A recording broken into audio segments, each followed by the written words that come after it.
behalf of Dr. Stephen DeSavo, President of the college, Neil Levesque, Executive Director of the New Hampshire Institute of Politics, I welcome you here today. We're very excited for another great Life of the Party with our partners at Stay Work Play and our sponsors, Bank of America, who we could not do this event without.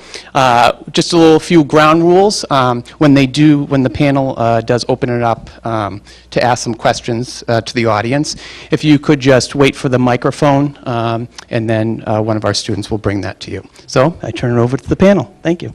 Thanks, Karen.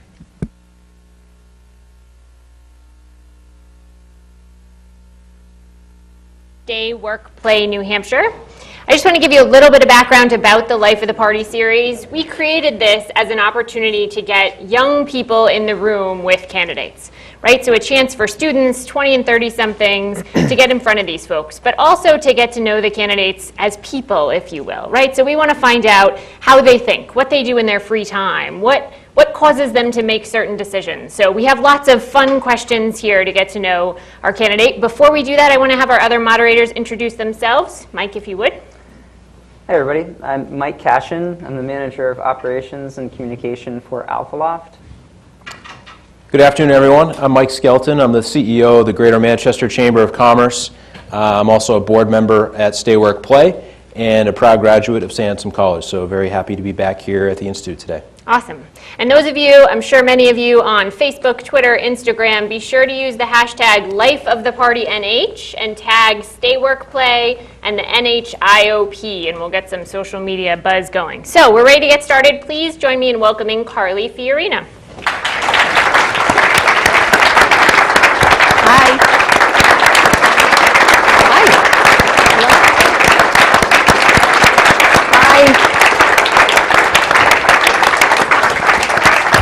Thank you so much. Thanks so much for being here today, Carly. We have a very different event. I know you've been doing a lot of events. We were talking backstage of how much travel you've been doing around the state. And so, as Kate was just mentioning, with this event, we wanted to do something different. We want to ask some questions that you might not be getting asked at a lot of other events, just to help us get to know you, help New Hampshire get to know you, and also connect with all the young people that we have here today. Stay Work Play and Life of the Party is about connecting with young professionals. But before we get to that, I just want to ask to open up. So we're inside a week to the New Hampshire primary. You've been campaigning here in the state quite a bit. We just had the Iowa caucuses recently that have added another dynamic to the race. Tell us how you're feeling about the state of your campaign, how you feel going into next week. We had a couple announcements of candidates. The field is changing, so dynamics are changing. There's a lot going into next week. Yep. What are your thoughts? Well, first I have to say I'm really grateful to New Hampshire, because when I launched my campaign on May 4th of 2015, I was 17 out of 16 candidates. I mean, I say it that way because less than 4% of New Hampshire voters had ever heard my name. All the pundits said I couldn't possibly do it, and the polls wouldn't even ask for my name. We've raised the money, we've built the organization, we're on the ballot in 32 states, we have ground games in 12 states. In Iowa, we beat Governor Huckabee, who was way above us in the polls. We tied in delegate count Jeb Bush, who spent tens of millions of dollars. We beat Christie, we beat Kasich. And now we're down to 8 candidates. So the truth is, I have come further from further behind than anyone running. And I feel very good about Tuesday, because what I've found here in New Hampshire in over 150 events is when people hear me and listen to me, they tend to support me. Mm-hmm. Great. Well, we're looking forward to the discussion. We've got some interesting questions, and I'm going to start by handing it over to Kate, because she's got a good kickoff question for our theme today. Okay. So, Kate. So if you're elected president, you're going to host a party for 40 top young leaders from around the country. We want to know, with the theme today, what is that party going to look like? So we heard rumors maybe you like Van Morrison. So what music would you play? What food would you serve? What activities would you do? What would that party look like? Okay, what music would I? Well, I have an eclectic musical taste, but certainly I like Van Morrison. I was so sad about the Eagles a couple weeks ago, but I think we'd probably have to have music that those 40 young professionals think is cool too. What would we eat? See, I tend to cook Italian. Okay. I'm not Italian, but I should have been Italian. I lived there, I speak it, I married one. He always tells me my meatballs aren't as good as his mother's. So we'd probably have to do that kind of thing. Yep, okay. So. And what activities might you do? What would you do to entertain them? So cards, board games, watch a I don't sports know, game? 40 young professionals don't sound to me like they'd want to be playing cards, actually, or board games. So I happen to be, my grandkids always roll their eyes, but then they have a good time. I happen to be a great charades lover. I think charades is really fun, and the more people you have, the better. And so when we get together with the big Italian family, we tend to do charades. So maybe we do that. I mean, we could do guessing games of candidates, past and present. I mean, we could make it fun. Yeah, that's great. Well, and I want to follow up. You mentioned the Italian piece, and I noticed you taught English in Italy, and I actually did the same in college. So I'm just curious, where were you? What was that experience like for you? Well, after I got out of the secretarial pool, I started out as a secretary. I dropped out of law school. I had the presence of mind to do it before the first exam. Went back to work as a secretary, and then in one of those things you do when you're young, I headed off to Italy to teach English. I was a freelance English teacher. I had taken Italian in school. I was in Bologna. Okay. Bologna, Italy, not the prettiest Italian city, but definitely the best food. And I taught businessmen and their families English. Yeah, very cool. It was a great experience for me, so I'm sure the same was true for you. Yeah, I was making $10 an hour back then, which was a lot, you know. So as you touched on, you've had a really interesting career and life thus far, but what are, aside from getting elected president, what's on your bucket list? Is there some things that you've wanted to experience, wanted to do that you haven't had an opportunity to get to do yet that would help us get to know you a little bit better? Well, you know, I have traveled a lot around the world, but there are still some exotic places I haven't had the time to go that I would really love to go. I would love to go to the Galapagos Islands.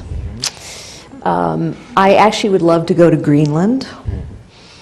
I'd like to go back to Italy. I've been to Italy many times, but I'd like to go back when I actually had like a month to do nothing but eat and drive and, you know, live la dolce vita. Perfect. And I wanted to ask too, because you mentioned music. I had read that at one point you were training to be a pianist, and I wonder, what was at that point in your life? What were you thinking, and what was that a really formative part of your early career, love of music? And well, I did and still do really love music, and I became very serious about the piano. And thought when I entered college that I actually was going to major in music and have a career in music. But I think two things hit me. Number one, I saw people who were so much more talented than I was and realized that maybe I really didn't have what it was going to take. But I think even more importantly than that, I found it to be a very solitary pursuit. Mm-hmm. And I draw my energy from people. I love being around people. I like building teams of people. I like working with people to produce results. And so I decided that sitting in the practice room at my piano for hours and hours just wasn't going to be a happy life for me. But I have great, great admiration for people of musical talent. Yeah. That's actually a good segue to a question I wanted to ask about your business career. And you were part of a big company, multiple big companies, and yep. and really climbed the ladder at a rapid pace. And I'm wondering if you could speak to, within your business career, what did you take from that journey that you think has prepared you to be president, prepared you for public service? Because they're very different worlds, and we see a lot of folks who try to make the jump from one to the other. It's not always successful. So I wonder, what do you think you've taken from that experience that's going to help you? Yeah. Well, first what I would say is, yes, politics and business are very different worlds. And one of the big differences is there's very little accountability in politics. We don't hold politicians accountable for anything. We don't hold government accountable for anything. Another difference between business and politics is that politics is a fact-free zone. People say whatever they want to say. And whether it's tethered to the facts or not doesn't seem to matter much. These are not differences that are helpful to the American people, actually. Yeah.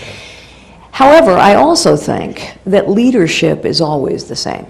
Leadership has the same demands and characteristics wherever you're leading, whether it's politics, business, charity, even a family. And the fundamentals of leadership, I think, are three. Number one, a leader challenges the system. You challenge the status quo. It's the only way you can solve festering problems. In this way, it differs fundamentally from management. It's not that managers are bad people, but managers are people who do the best they can within the existing system. They don't challenge it. A leader challenges it. It's the only way you solve festering problems. By the way, it's the only way you go from secretary to CEO. You challenge the system every step of the way, and you solve problems. Second, leaders always know that they have to sometimes stand up, make a tough call in a tough time, and be held accountable. It's part of leadership. And frankly, we have a lot of people running for president who have never made a tough call in a tough time and been held accountable. That's a testing that leaders have. The third characteristic of leadership that I think is always the same. I used to think when I was a secretary that a leader was the person with the big office, the big title, the big parking space. That meant you were a leader. And then I got a little older and wiser, and I learned that there were people with big offices and big titles who weren't leading. Because you see, leadership has nothing to do with your office, its size or its shape. And it has nothing to do with the size of your ego, for sure. A leader serves. A leader is a servant. The highest calling of a leader is to unlock potential in others, potential capacity in an organization. And I think my highest calling is to restore citizen government to this nation, to restore power where it belongs, in the hands of citizens. There are some very important things I've learned along the way that I think are directly relevant to the leadership we need in the White House. Number one, I understand how the economy works. I've created jobs, I've saved jobs, I've protected jobs, I understand why jobs get destroyed. Number two, I have more foreign policy experience than anyone running, by a mile. I've been in and around the world for decades. I've met more world leaders, allies and adversaries alike, than anyone, with the possible exception of Hillary Clinton. But she did photo ops and I had private meetings. I've held the highest clearances available to a civilian. I've advised CIA, NSA, Defense, State, Secretary of Homeland Security. I understand bureaucracies. That's really important, because our government is one giant, bloated, inept, corrupt bureaucracy. And the only way you get a bureaucracy under control is to start by getting control of the money, which is why one of the main aspects of my blueprint to take our country back, I wrote it down because I want to be held accountable, is we have to force the government to change how it budgets, to go to what is called zero-based budgeting, but fundamentally what it is the way we all budget. Examine every dollar, cut any dollar, move any dollar. That's called zero-based budgeting. I call it common sense. Unless we get control of the money, we can never cut this government down to size and hold it accountable. And the final thing that I would say, in addition to understanding leadership, the economy, the world, bureaucracies, I understand technology. And that's pretty important now, because technology is a tool that I'm going to use to re-engage citizens in the process of their government, but it's also a weapon that's being used against us by our enemies. And I think we need a president who understands that we're losing the war in cyberspace, we need to win it, and who knows what to do about that. So we talked a lot about leadership, and as you see many young professionals around the room, we're kind of curious as to, who is it that's mentored you and kind of I guess, shaped who you are today to be this leader that you speak of that needs to take the position of president and really run with it? Well, the short answer is I have had many, many, many, many, many mentors. But let me just pick out a couple as illustrative. When I was that secretary, I was typing and filing in a 9-person real estate firm. I know you all are too young to even know what typing and filing is, but we used to do that, on a typewriter, and we had paper files we stuck in folders. And I had no idea what my future was. I was a medieval philosophy major. I dropped out of law school, but I knew how to type really well, and that's how I put myself through college, was as a secretary. In any event, the two men who founded that company came up to my desk one day and they said, "We've been watching you. We think you could do more than type and file. Do you want to know what we do?" They introduced me to business, but they did something more than that. They saw potential in me. They took a chance on me. They encouraged me. And because they saw potential in me, because they took a chance on me, then I saw possibilities that I hadn't known were there. And that fundamentally is what leaders and mentors do. They see possibilities in someone and they encourage those possibilities. I'll give you another story of a mentor. I came up in a different world, a different time, I should say. My first management job, I was introduced to my new subordinates by my new boss as a token bimbo. I have been called a bimbo. I have been called the other B word. I have had to do meetings in strip clubs. I mean, it was another time. And so I can remember having a woman who I worked for. She subsequently became a very good friend. But she gave me someone to look at. And I remember her saying to me, "You know what you're capable of. Don't let other people tell you what you're capable of." And then the final thing that example I would give are, there are people along the way who tell you the truth. People tend to think of mentors as someone who's above you in an organization, or they're a boss, or actually, mentors can be all kinds of relationships to you. But what a mentor ultimately does, they have confidence in you. They see possibilities and potential in you. They will take a chance on you. But importantly, they will tell you the truth when you need to hear the truth. I have a follow-up on that, but I just want to, before I get to it, I want to mention to everyone that we do have time to take questions from the audience. So if you have questions, please get your hands up. There are a couple people with microphones that'll come to you, and we can get those questions. So I did want to ask as a follow-up to that. I've heard you say in some of your campaign events or at the debates, talk about the political class and the need to reform and change the political class, and that can only happen from someone coming from the outside.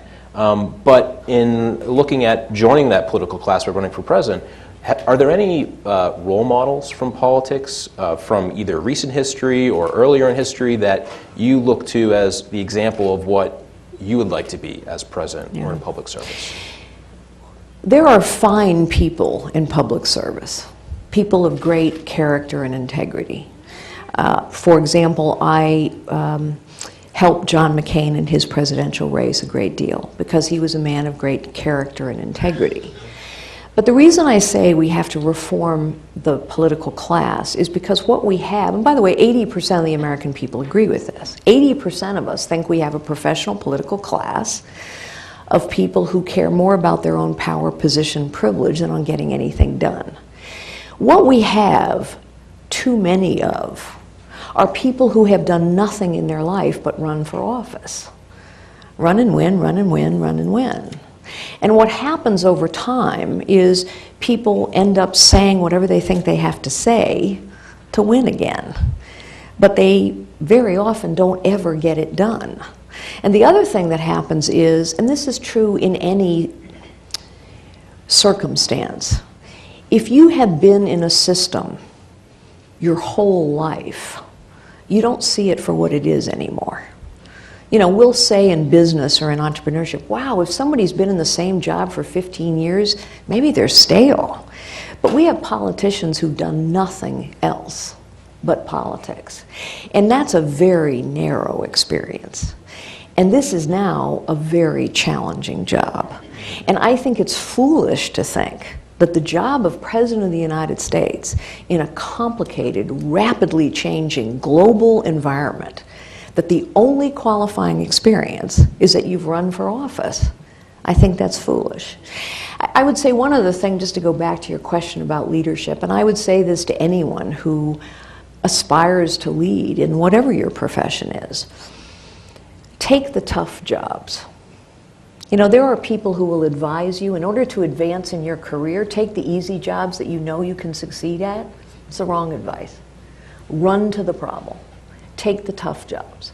Because when you take on the tough challenges and you succeed in working with others to solve those challenges, not only are you going to test yourself and learn incredibly important new skills, but people are going to pay attention. So take on the challenging jobs. I think we had a question in the back, right there.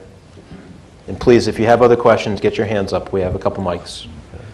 By the way, was that Meg Whitman I just saw at Chris Christie's confab up there? And Maybe. She's been a long-time Chris Christie it's supporter. a joke. We just left No, Chris Christie. I don't know if she's here in New Hampshire, but she certainly We just saw supported her. Chris Christie a long time.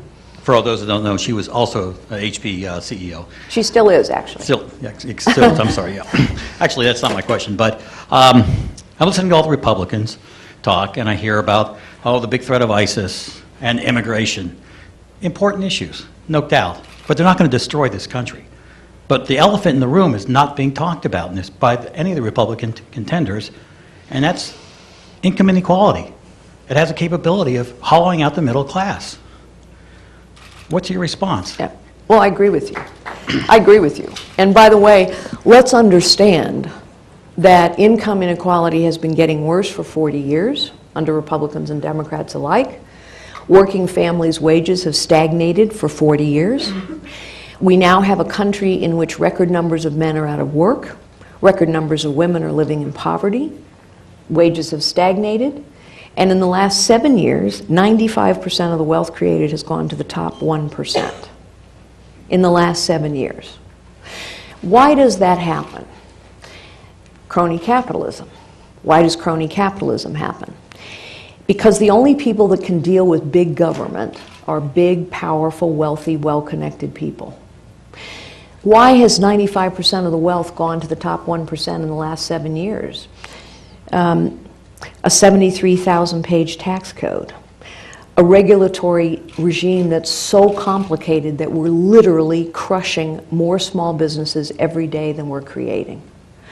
Small and family-owned businesses create 2/3 of the new jobs in this country. They employ half the people. We are destroying them. We are destroying the entrepreneurial engine of this nation, and along with it, we're destroying jobs. Why do I talk about the tax code? Why do I talk about getting a handle, getting big government under control? Because big government, its complexity is crushing. Example, 73,000-page tax code. As the CEO of Hewlett-Packard, we turned it into a $90 billion business. I could hire armies of accountants and lawyers and lobbyists to figure out all that complexity. The 9-person real estate firm cannot, so they're going out of business. The fact that government has gotten so big and so complicated continues to destroy the small. So Dodd-Frank. Dodd-Frank was put in place because of Wall Street excess, except here's the dirty little secret. The Wall Street banks wrote Dodd-Frank. And instead of 10 Wall Street banks too big to fail, we now have 5, even bigger Wall Street banks, even more entrenched and entwined in the political system. And because of the complexity of Dodd-Frank, its crushing load, we have destroyed 1,591 community banks and 20% of the credit union industry. Why do those two matter? Because credit unions and community banks are where the small and the powerless get their loans. The new business, the family, the middle-class person. The bigger government becomes, the more complicated it becomes, the more it is true that the big, the powerful, the wealthy, and the well-connected benefit, and the small and the powerless and the not-so-wealthy get crushed. The lie of progressive Democrat policies is that big government makes it better, but big government makes it worse and worse, because the bigger government gets, only the big can survive. One last point. Buried in the pages of this recent regulation, Obamacare to be specific, is the federal government takeover of the student loan business. Most students don't know this. Most Americans don't know it. The federal government took over that business. There is no competition for your student loans anymore. The government decides that you're going to pay between 4.5% and 8% interest on your student loan. Meanwhile, the government pays between 1.5% and 2.5% interest on its debt. So think about that for a moment. The government is making money off of every student loan. That's a racket, folks. It's a racket, and it's wrong. And it's why we have to cut this government down to size, hold it accountable, and restore citizen government. Another question in the back row there. Yes, you can applaud. It's okay. I'm sorry? I said, I want to let everybody know you will not get that thorough and studied response from Donald Trump. We were at his rally last night. Yes, sir. Thank you. So I just have a question to go off of what you've been talking about, business experience and zero-based budgeting, yes. So as a business major, I can understand a little bit of that. But I also wanted to ask you, with the deficits and the debt that the U.S. government has been running for years and years and years now, do you feel like you can successfully reduce the deficits and reduce some of the debt that this country now has? So, as a business major, or anybody with common sense knows that the only way you reduce debt and deficit, there are only two things you can do. Grow the economy, cut spending. Grow the economy, cut spending. That's it. So on my blueprint to take our country back, and I wrote it down, you can go on to carlyforpresident.com and look at it. I wrote it down because I want to be held accountable. 2 years from now, I want people to say, is she getting this blueprint done? Kind of an interesting concept in politics, right? But the first two items on that blueprint, one, we have to take a 73,000-page tax code and get it down to 3 pages. Because in 3 pages, there's nowhere to hide. 3 pages, everybody's the same, big and small, powerful and powerless. Politicians won't tell you that there is a 20-year-old plan for a 3-page tax code. They don't want to talk about it. They don't want to pass it because it gores everybody's ox. It challenges every entrenched interest. You're going to help me get it voted on. That helps us grow the economy. The second point on the blueprint is zero-based budgeting. Cut any dollar, move any dollar, examine every dollar. Ask yourself this question, and this is where politicians have failed us. Every year, the government takes more of our money. The government has been growing bigger every year for 50 years. 50 years, under Republicans and Democrats alike. And yet the government never has enough money. Anytime we ask the government to do something, the answer is always, we need more money. Care for our veterans, we need more money. Secure the border, we need more money. Protect the nation, we need more money. How is it possible that you can spend more money every year and never have enough? The only way that's possible is because the way the government budgets, once you get a budget, as an agency, you own it. You never have to justify it. No one ever examines it. You never give that money back. In fact, all you do year after year is put out your hand and ask for more. We got to get control of the money. There's a bill for zero-based budgeting. Cut any dollar, move any dollar, examine every dollar. There's a bill for zero-based budgeting sitting on the floor of the U.S. House. No one wants to talk about it. No one wants to vote on it. We have to get it voted on. Those two things are not the only things we have to do to reduce debt and deficit, but they're going to help us grow the economy, and they're going to help us get control over spending. One last thing, if I may say, because all of you have your smartphones out and you're taking pictures and tweeting and doing whatever you're doing. I'm going to ask you as citizens, every week I'm going to go into the Oval Office, and I'm going to ask you as citizens to take out your smartphones. I will ask you, do you think we should finally get that 20-year-old plan for a 3-page tax code passed? Do you think we ought to get that bill for zero-based budgeting passed? Press 1 on your smartphones. There's an app for citizen government, ladies and gentlemen. We use technology for foolish things. We use technology to vote people off of islands and take pictures and do all the rest. I'm going to use it for serious things. Because we have to get citizens involved once again in their government. When citizens put pressure on the political class moves. We have millions of examples of this. I'm going to use technology to engage you every single week. Because together we can get this done. But if we don't get control of this government, we will never reduce debts and deficits, and we will continue to crush the entrepreneurial and innovative and job-creating engine of this nation. We have another couple questions in the front row here. First one right here in the end. I know your story of secretary to CEO is very important to you. I'm curious, as the first female president, how do you plan to promote women in leadership roles, especially in politics? Yeah. So it's not that it's so important to me, it's just the only story I have. You know, it's my story. So let me tell you a story from HP, because it will help you understand how I think about this. When I came to Hewlett-Packard, like many technology companies, it was a company that thought it was doing pretty good on diversity. Remember when, maybe some of you remember last year, Google and Facebook sort of said, whoops, we thought we were doing better than we were. We don't have as many women as we thought. Well, that was the case in HP too. You know, we had lots of women who would come into entry-level positions, and then the middle management ranks would kind of get hollowed out, and by the time they got to senior management, we didn't have enough. We didn't have hardly any in positions of leadership. In fact, I had no direct reports that were women. So I said, okay, we're going to change our process here, how we select people. I and the leadership team are going to spend a meeting, a day, every 4 months, and we're going to look at every open leadership position we have above a certain level. And my requirement is that we have a diverse slate of candidates for every single position, and we're going to select among those diverse candidates. Now here's what happened. First thing that would happen is people would come back to me and say, well, we don't have a diverse slate of candidates. They don't exist. I would say, yes, they do. Go back and find them. The next thing that would happen is somebody might say, well, yeah, I mean, her resume looks great, but I don't know her. I don't want to take a chance on her or him. So then we would make sure that we gave those people an opportunity to be known. Sometimes a woman would say, I'm not sure I can succeed in that job. I don't want to take the risk to take it. The point is, we built a meritocracy where we looked at talent not based on who you knew, but based on what you had produced and what you could produce. And by the time I left Hewlett-Packard, half of my direct reports were women.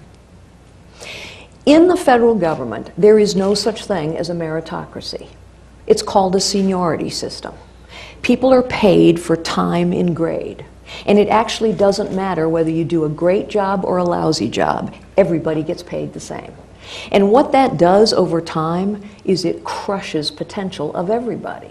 But frankly, most importantly of women, because women frequently enter the the workforce later, or they leave the workforce for a time. And so if you're getting paid on time and grade instead of contribution, performance, value, you're going to get shunted aside. So what I can do is relentlessly push for meritocracies. We've done that in my campaign. If you look at my campaign staff, what you would find is a preponderance of women, and we have more women who are better paid than Hillary Clinton's campaign staff by a mile. Go look it up. So you've talked a lot about ways you'll leverage technology to better understand everyone's needs, but how else are you going to successfully look through the eyes of other people that live differently or choose to live their lives differently than yourself or others that you're familiar with? Well, you know, it's interesting. Our diversity is the strength of this nation.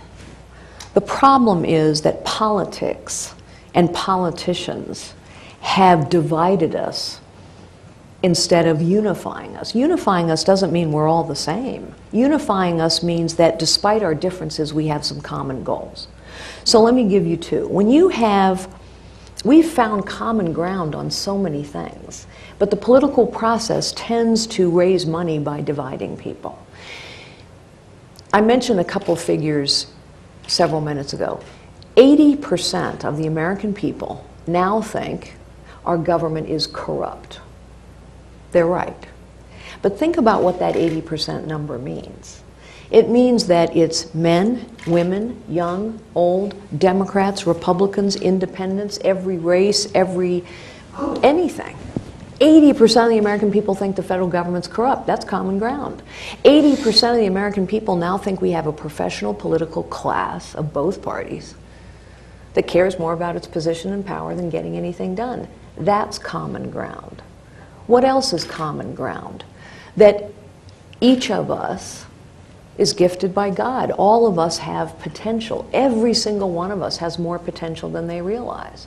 So what I'm focused on is the common ground of taking this government and this country back and restoring power where it belongs, which is in the hands of citizens.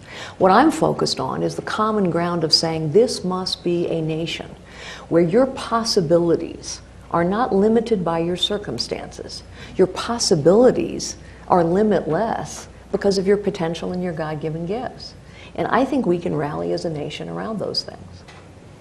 One of the things you talked about was engaging the citizenry in government, and we've done this 6 times now with different candidates, and one of the questions we've asked continually is, how do we get young people engaged in politics, in leadership, in public service? And with your foray now into this race and in previous public service, what advice would you give? What do we need to start telling young people to get them excited, to get them interested? Because it is, as you could attest, a rough and tumble type of experience. And a lot of people might be scared off by that. Yeah. Well, honestly, first I would say to a young person who thinks they want a career in politics, do something else first. Do anything else first. Because you asked about how do you relate to people. You know, you relate to people by going out and doing things with people rather than just spending your entire life in politics. We've got too many professional politicians, so go do something else and learn about the challenges that people are dealing with every day. The second thing I would say is, I don't know about the young people here, but I talk to loads of young people who care deeply about the future of their nation, but who actually think their vote doesn't count. And that's the point. When, as a nation, we have a majority of voters who think it doesn't matter how they vote, that's a crisis in this country. We don't think of it that way. But ours was intended to be a citizen government. When you have 80% of the public saying the government's corrupt, the professional politicians don't care, and therefore nothing I do is going to make any difference, that's a huge problem. It's partially why I am so motivated to say we have to take our government and our country back, and it's partially why I want to engage people immediately and on a regular basis. Finally, I would say, this is young people's future more than anyone else's. I mean, we cannot continue to go in the direction we're going. Just pause for a moment on the statistics I said 20 minutes ago.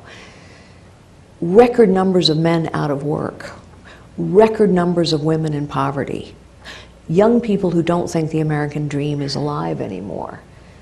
We can't live with that. We can't settle for that. We can do a lot better than that. One last point. I said to a group of high school students in New Hampshire, I don't know, a couple weeks ago, I said, think about the world in your smartphone. Think about that world. What is that world like for you? It's responsive. It's personalized, it's constantly adapting and innovating, you're in charge. Now think about your last visit to the DMV. How'd you feel about that? You felt unvalued, ignored, it was a terrible experience, there was no innovation. Folks, that's what a big government bureaucracy is like. It is crushing to innovation and to responsiveness. So why would we believe that making government even bigger and more bureaucratic would work? It's not going to work. So you've talked about spending lots of time in New Hampshire. I'm curious, outside of today, what have been some highlights and places that you've seen, or restaurants you've been to, anything? What have been some of your favorite spots in New Hampshire? Well, I've come to really love and appreciate New Hampshire, I have to say. And it's a beautiful state. It's such a varied state. I was just in Portsmouth this morning, and flying in was reminded of how beautiful the Granite State really is. But honestly, I think the thing that impacts me more than the natural beauty of this state are the people of this state. The first thing I would say is people in New Hampshire take their first in the nation primary status very seriously. I mean, you're all sitting here listening to candidate after candidate. The people of New Hampshire give the rest of the country an example of what democracy is about. It's about paying attention and being involved and thinking carefully through the issues and the candidates. I have met so many fantastic people along the way, but I'll just tell you one story. I could tell you so many. The story that I would tell is of a veteran.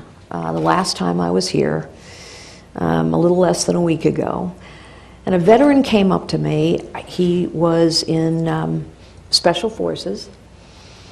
His son is in Special Forces now, and he came up to me and said, "I just want you to know that my son and I would be proud to serve you as Commander-in-Chief, and I would come out of retirement for you." Now, when people say things like that to you, that's incredibly humbling and very touching. So I'll remember the people. Sure. Kind of related to that, I think we're running out of time, so Kate's going to wrap it up in a minute, but I had another primary question I wanted to ask. Just as a candidate and running for president, what has experiencing the New Hampshire primary, we do take this very seriously, we're all very engaged. How has it impacted you as a candidate? From your first visit to New Hampshire till today, have you seen yourself grow? Have you felt yourself, I'm getting the hang of this, I'm getting better? Are we testing you? Are we doing our jobs, basically? And what has that meant to you as a candidate? Well, yes, I think you're doing your job, and it means everything, because it is New Hampshireites' job to vet candidates and winnow the field. And that's actually really important, because there are a bunch of people trying to take that job away from you. The media is trying to take that job away from you. The media is trying to say, we know how this race is going to come out. They've been saying that for months. The political establishment's trying to take this job away from you. I mean, there are lots of people in the RNC who just as soon you not have this responsibility anymore. There are lots of people trying to take this job away. So I'm counting on you to do your job and to think carefully about what the job of presidency really takes now. So yes, you've done your job. I think you continue to do your job very well. I also will say that I'm grateful because I've learned a lot of things. So let me just give you an example. My husband Frank, who's standing over there, we buried our younger daughter Lori, who was taken from us by addiction. And that's a hard thing to talk about. When I first started coming to New Hampshire, I realized very quickly that this is an epidemic. It's an epidemic in this state, it's an epidemic now in our nation, and it touches all kinds of people. And when I learned that, it gave me the courage to talk about our experience. I have always believed that criminal justice reform was critically important, as an example, because we have the highest rates of incarceration in the world today. 2/3 of the people in our jails are there for nonviolent drug-related offenses. Okay, that's the policy. Personally, I remember standing in front of a judge on more than one occasion and pleading not to put our daughter in jail, knowing that putting her in jail wouldn't help her, it would hurt her further. And listening to so many people in New Hampshire gave me the incentive to talk about that. Because if we don't talk about it, we won't fix it. And I have to say, I have been enormously touched by the generosity of people who will come up to me and share their story and say, I too have lost a child, or I've lost a parent, or I've lost a friend, or I've lost a brother and sister. Or people will come up to me and say, I'm right in the middle of this right now. So I'm grateful for that as well. All right, so I think unfortunately we are running out of time, but Kate's going to wrap it up with one last question. Sure. So today's theme has been Life of the Party, and a chance for you to connect with all the young folks in the room. So and that's why you asked me the party question. Well, and a similar one now. So to close today, what toast would you give to everyone in this room on what they should be thinking about, what's next on your journey ahead? This is your chance to give a toast to our party. Remember, this actually is an exceptional nation. I know it's not always fashionable to say that, but having traveled and lived and worked all over the world for decades, I can tell you with certainty that it's only in this nation that you can start the way I did and now be running for the presidency of the United States. We're an exceptional nation because we actually believe in the value of every individual and the God-given gifts of every life. That's not true elsewhere. It's also true that we are losing the sense of possibility that has always powered this nation. We're not certain that a person's possibilities are defined by their gifts. We're coming to believe, because it's been true for too long, that a person's possibilities are determined by their circumstances. That's not what this nation should be. And as citizens, particularly young citizens, you cannot settle for that. I have to tell you that I have been told to sit down and be quiet my whole life. I've been told to settle. I've been told not to challenge the system, and I've ignored that advice.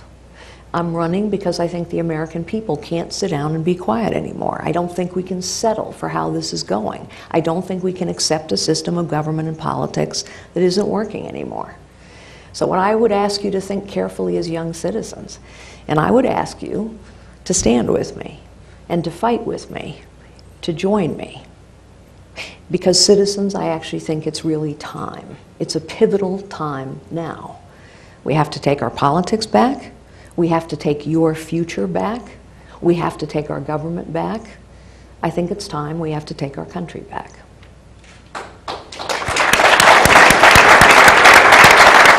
So, on This behalf, man's raising his hand, but I'm not in charge of calling on we you. are out of time, but we do have time on the way out. I think people can say hello and take pictures and talk with you. But on behalf of the panel, I want to thank you all for being here, our audience. We want to thank Bank of America for their support, Stay Work Play, and the New Hampshire Institute of Politics for hosting. And most importantly, we want to thank you, Carly Fiorina, for being here today. Thank you so much. Thanks so much for having me. I've enjoyed it.